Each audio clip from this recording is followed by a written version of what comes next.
Hello everyone, welcome to Saman Yapa YouTube channel. මම බලාගෙන ඉන්නේ ඔයා එනකන්. මම බලාගෙන ඉන්නේ එයා මට කතා කරනකන්. මෙන්න මේ වාගේ වාක්‍ය ඉංග්‍රීසි භාෂාවේදී කොහොමද හරියටම අපි පාවිච්චි කරන්නේ?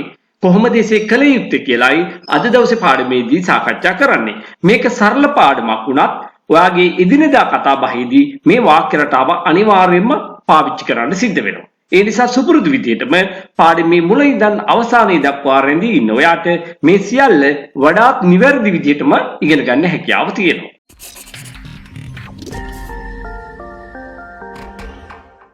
මම බලාගෙන ඉන්නේ ඔයා එනකන්. I'm waiting for you.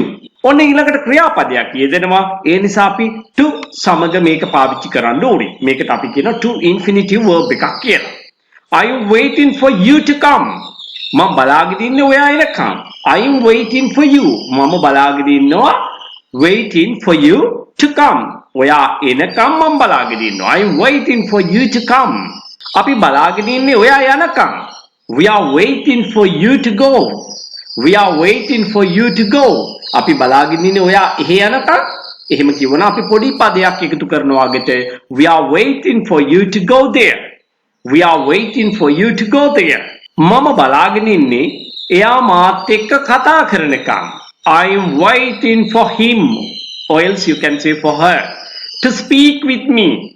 I'm waiting for her to speak with me. මේ වචන for කියලා අදින්න එපා. to කියලා කඩලා කියන්නත් එපා.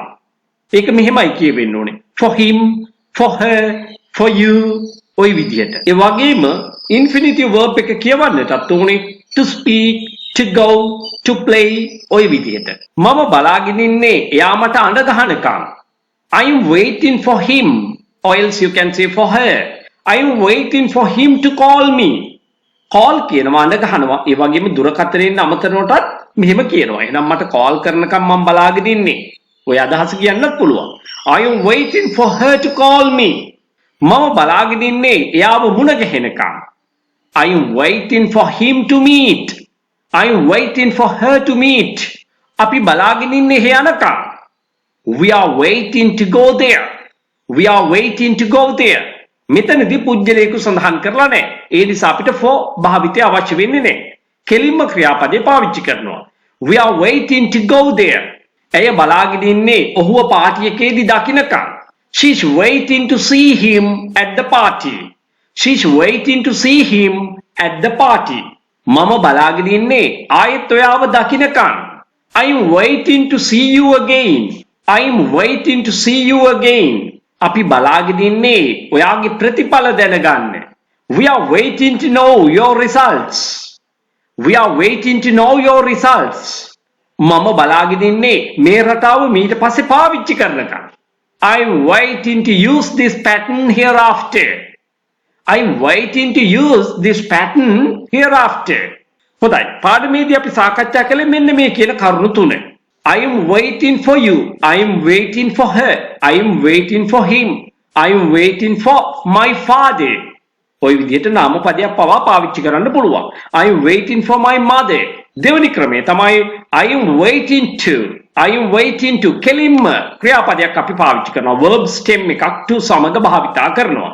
ක්‍රියාවේ මුල් ස්වරූපය පමණයි මේ වෙලාවේදී අපි පාවිච්චි කරන්නේ. බොහොම සරලව කිව්වොත් to සමග පළවෙනි තීරුවට අයිති ක්‍රියාපදයක් භාවිතා කරනවා. I am waiting to go, I am waiting to see, I am waiting to play ඔය විදිහට. ඉතින් මේ දෙකම එකම වාක්‍යයක් තුලත් පාවිච්චි කරන්න පුළුවන්. එතනදී මුලින්ම අපි පුජ්‍යලයව සඳහන් කරනවා. I am waiting for him. I am waiting for my father. අන්න ඉන් අනතුරුයි ක්‍රියාව සඳහන් කරන්නේ to සමග. I am waiting for my father to come. I am waiting for my mother to come. මම බලාගෙන ඉන්නේ අම්මා එනකම්. එහෙමනම් අද දවසේ පාඩම බොහොම කෙටි වුණත් ඔයාට හොඳින් තේරුම් ගන්න හැකියාව ලැබුණා. මින් ඉදිරියට ඔයාගේ කතාව ලස්සන කරගන්න මේ වාක්‍ය රටාවත් එකතු කරගන්න. එහෙමනම් යලිත් ඉක්මනින්ම මෙවැනි වටිනා පාඩමකින් හමුවීමේ බලාපොරොත්තුවෙන් මා ඔබෙන් සමුගන්නවා. මෙන්න මේ වාගේ වීඩියෝ ඔයාට අප්ලෝඩ් කරපු ගමන් දැනගන්න නම් ඔයා channel එක subscribe කරලා තියාගන්න අමතක කරන්න එපා. ඔයා කොච්චර ඉගෙන ගත්තත් තාමත් ඉංග්‍රීසි කතා කරන්න බෑ නේද? ඔයා කරන්න ඕනේ ඉගෙන ගන්න ක්‍රමයේ වෙනස් කරන එක. ඉංග්‍රීසි තාමත් කතා කරන්න බැරි වෙන්නේ හේතුව ඒ සඳහා පුහුණුව අත්‍යවශ්‍ය වන නිසා. ඒ සඳහා ඔයා තෝරගන්න ඕනේ පිරිස අඩු පන්තියක්. මෙන්න මේ පන්තිය ඔයාට වඩාත් සුදුසුයි කියලා මම හිතනවා. සාමාන්‍ය පෙළ විභාගයෙන් පසු ඒ වගේම උසස් පෙළ විභාගයෙන් පස්සේ සිසුන්ට නේවාසිකව පුහුණුව ලබා ගන්න පුළුවන් දින 21ක්. මේකේ විශේෂතා ගොඩක් තියෙනවා. ආහාර පාන, නවාතැන් පහසුකම් සමග සම්පූර්ණ ගාස්තු ඔයා ගෙවන්න ඕනේ රුපියල් 85000ක් පමණයි. ඒ විතරක් නෙවෙයි පාඨමාලාව සාර්ථකව නිම කරන අයට ඒ අයගේ දක්ෂතා අගයමින් සහතික පත්‍රයක්ද නොමිලේම පිරිනැමෙනවා. වෙනත් කිසිදු මුදලක් අය කරන්නේ නැහැ. දැනටමත් විදේශගතව හෝ විදේශගත වීමට බලාපොරොත්තු වෙන සිටින අයට, වැඩිහිටියන්ට, විවිධ වෘත්තිකයන්ට ඒගොල්ලන්ටත් නේවාසික පුහුණු පාඨමාලාව සඳහා සම්බන්ධ වෙන්න පුළුවන්.